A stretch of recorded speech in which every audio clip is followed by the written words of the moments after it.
নমস্কার বন্ধুরা, সব উৎসব অনুষ্ঠান শেষ হলো। নিশ্চয়ই তোমরা খুব ভালো আছো। আজকে একটা ব্যাপার নিয়ে কথা বলতে চাইছি, সেটা হলো চায়ের কাপ। আমাদের দৈনন্দিন জীবনে চা খুব ইম্পর্টেন্ট ব্যাপার। বাড়িতে তো আমরা যথেষ্ট হাইজেনিক ওয়েতেই খেয়ে থাকি, সিরামিক, স্টিল বা গ্লাসের কাপে। কিন্তু বাইরে তো রেগুলার সবাইকে বেরোতেই হয়, বিশেষ করে যাদেরকে রোজ বাইরে দৌড়াদৌড়ি করতে হয় তাদের রাস্তায় আমরা এখন, আগে তো খুব মাটির ভাঁড়ে পাওয়া যেত, এখন অনেক জায়গায় মাটির ভাঁড় থাকে না বা গ্লাস থাকে না, সবচেয়ে বেশি ইউজ হয় হলো কাগজের কাপ। এইটা নিয়ে আমার কিছু বক্তব্য আছে। মানে আমরা খুব নিশ্চুপে এবং না বুঝে আমরা অনেক রোগকে ডেকে আনছি ওই এক কাপ চা থেকে। যেমন এই কাগজের কাপগুলো, বাইরে তো কাগজ, কিন্তু ভেতরে জল রোধক হিসেবে যাতে ওয়াটার অ্যাবজর্ব না হয়ে যায় তার জন্য একটা পলিথিন ইউজ করা হয়, যেটা প্লাস্টিক।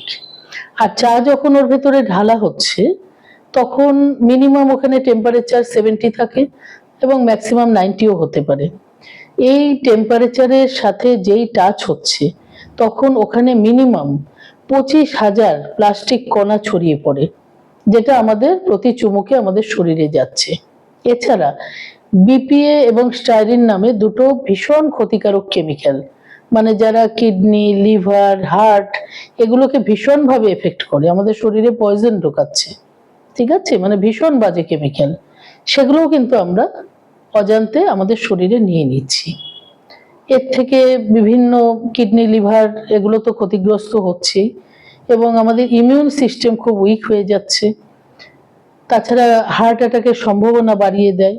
মানে যেটা হয়, শরীরে যদি টক্সিন ওইভাবে চলে আসে তাহলে বিভিন্ন রকম প্রবলেম অবশ্যই হবে। হরমোনাল ইমব্যালেন্স হতে পারে, ঠিক আছে, ক্যান্সারেরও কারণ হতে পারে।